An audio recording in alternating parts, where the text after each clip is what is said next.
Resumo do capítulo 4. Queixas.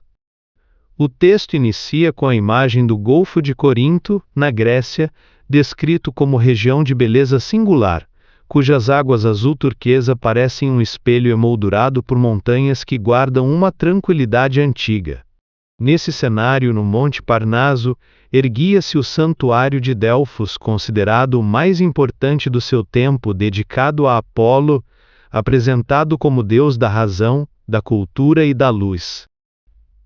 Na mitologia grega arcaica, Apolo simboliza o conhecimento, aquele que equaciona enigmas e conflitos, e por isso multidões aflitas e ansiosas acorriam ao templo em busca de orientação, segurança emocional e soluções para os próprios problemas.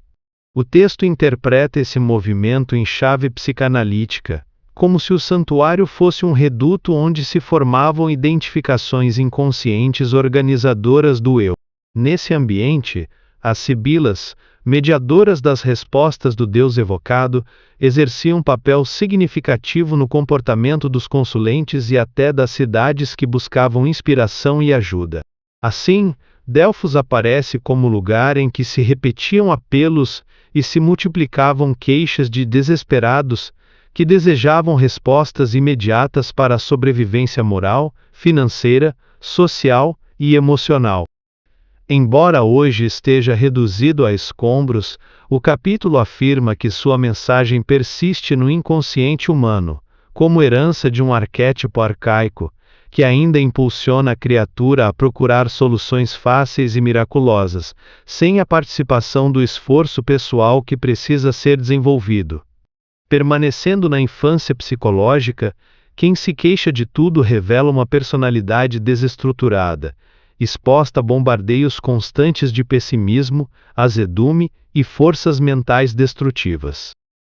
A queixa, nesse enquadramento, é descrita como reação mental e emocional patológica que reflete insegurança e perturbação, e que, em vez de enfrentar as causas reais, termina por favorecer ocorrências negativas que a pessoa procura ignorar ou disfarçar. Ao ocultar conflitos internos, o indivíduo transfere para os outros a origem dos próprios insucessos. Como não consegue enunciar causas coerentes porque carecem de lógica, desloca acusações para o tempo em que vive, para autoridades governamentais, para a má sorte ou para destinos cruéis, e com isso se acalma, assume o papel de vítima e se compraz nessa posição. O texto sugere que mitos trágicos remanescentes no inconsciente emergem e se personificam em criaturas que passam a ser detestadas, ou em circunstâncias interpretadas como aziagas, reforçando a ideia de perseguição e fatalidade. Em seguida, o capítulo reconhece que existem fatores humanos e ocasionais que de fato respondem por dificuldades e problemas. Contudo, sustenta que a fragilidade e a insegurança do paciente são elementos decisivos na produção do insucesso, que poderia transformar-se em êxito se ele abandonasse a queixa e perseverasse numa ação bem direcionada. Nessa sequência, o texto esclarece que não considera sucesso como simples triunfo econômico, social, político, religioso ou artístico, porque esses destaques externos, com frequência, se associam a desequilíbrios profundos, geram estados neuróticos e perturbações lamentáveis, e ainda se agravam quando o indivíduo se entrega ao hábito de reclamar. O sucesso para o qual aponta é outro, e se manifesta quando a pessoa, em qualquer circunstância, consegue administrar os próprios problemas com serenidade, mantém harmonia tanto no êxito social quanto na dificuldade, sem perturbação ou desagregação da personalidade, e sem lançar mão de recursos de evasão da responsabilidade para sentir-se amparada por justificativas externas. Por isso, o Santuário de Delfos ensinava o conhece-te a ti mesmo, entendido como psicoterapia relevante.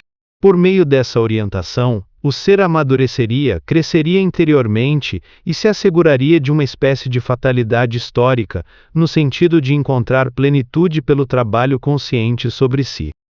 A queixa é então comparada a uma ferrugem na engrenagem do psiquismo, um verdugo cruel de quem a alimenta, corroendo a energia mental e dificultando a reorganização interior.